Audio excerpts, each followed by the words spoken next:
Yeah, perfect coffee.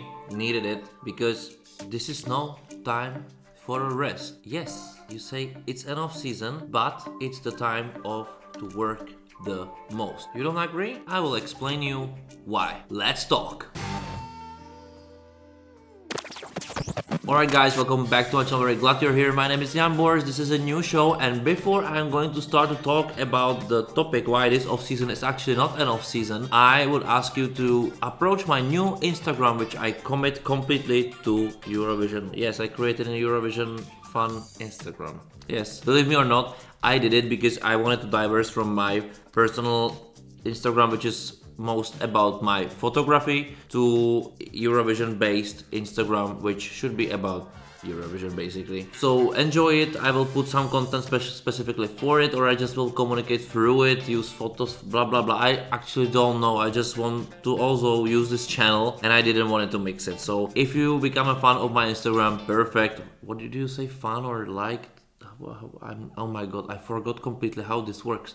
Anyway, let's talk about the topic of today, and this is this off-season is not an off-season, and I'm telling you why. The first thing why this is the most important part of Eurovision 2025, basically for most, is that nowadays it's good that many or most artists know that you are participating next year, or even if you don't, that in this period they are starting creating more likely. The ideas are forming, the inspiration is forming, all of it all together, it's starting to getting sense, because if you start late, you cannot expect you will receive better songs. Also, you cannot expect that you will have as diverse income of the songs than expected, meaning is that from how many streams you will receive the songs, because for sure you don't want to receive songs only from songwriting camps, special songwriting camps. You just want also the independent artists, probably all of them are independent, but just separated, like a lone artist doing cooking somewhere at home with their friends or whatsoever alone and sending it to you, or you want some bands you contacted to do it, or you want some production companies, you want some publishing companies, some music companies to deliver their artists, you know, you want all of this, ideally the most wider spectrum of what you can get, because focusing only on one stream can be nice if it's quality, and also it just doesn't need to work that specific year. You cannot just have this, you know, because then also the people will get used to that they will create only for Eurovision. Sometimes it worked, like the code by the Nemo was made like this kind of, but okay, this is one of the ways how you can make it. There are so many other ways to do it, and also more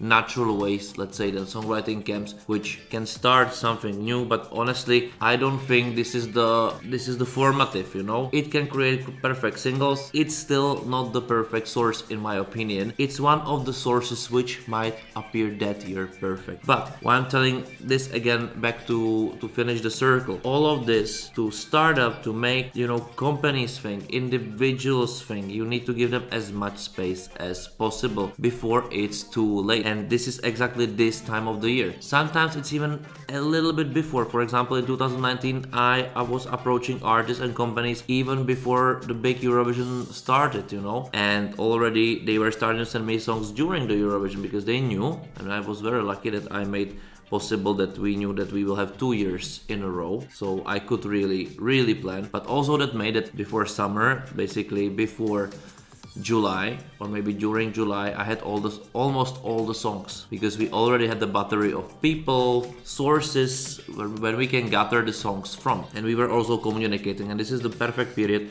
of communication. Okay, please join, think about Eurovision, do it. And you know, when with most of the people you will talk like this, you will explain what Eurovision is. Sometimes they understand, sometimes they don't, but they start starting to know you personally. This is actually my approach, you know. You can do it, you can talk to as much as possible, and then they can ask for feedbacks, you can give them the feedback, you have a time to do it, you have a time of a perfect selection or proper selection.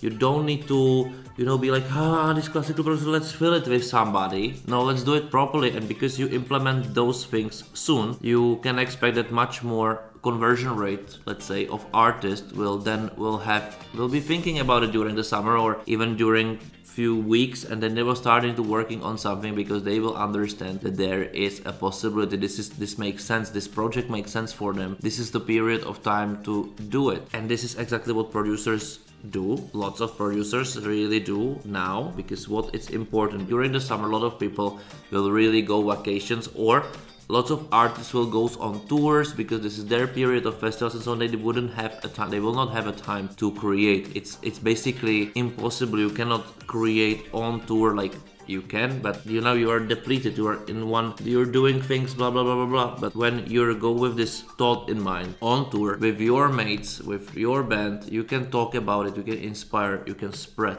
and then you can also bring in some value. This is why I'm maybe repeating myself, but this is why this is the most important part of the year for Eurovision. Here nowadays is decided if this Eurovision will have a quality music or not really. And let's see, we have already 12 countries. Actually, we have already 12 countries which confirmed, but there are also some countries which for sure will go. But let's say which countries already are doing their homework, because already when you say you're doing it, and also that then you need to talk about it a little bit more, but when you say like you're giving a signal to your music industry, let's start working, you know. And it's Austria, Belgium, Croatia, Denmark, Finland, Germany, Israel, Luxembourg, Malta, Portugal, Serbia, Spain and Switzerland. Some of them have national selection, some of them don't have national selection. Of course, we can count Sweden. Sweden is a perfect example. I think some of their producers said in some of the interview or podcast which I was listening, and this is how it should be, that when the Melodifestivalen ends, the plans for the next Melodifestivalen is starting to kick in. It's like a never-ending story, ongoing process. You go and go, you go all around all the time, and this is how it should be. This is how the producers can update, upgrade, also with the fresh feedbacks in their head to do something better the next upcoming year. Sometimes it works, sometimes it doesn't, but if you start sooner, you more probably get the best possible result. I believe that this is also one of the reasons why Sweden received amazing scores, because they built something huge. They work about it the whole year. It's a topic whole year, and it's in process the whole year. And then you can much easier cherry pick than if you ad hoc searching for songs. And of course, if you do it like, do somebody has songs, really, you're so much risking that you won't receive the quality, you won't receive unprepared artists. It would be like something's gonna happen, completely random. You don't want it. You want everybody, every single country to work as much as possible in this period of time before everybody will go to summer, and then the time, it doesn't feel, but it's very, very short. But this is what I wanted to tell you. This is what I wanted to say. See you next time. Thank you for watching. Bye.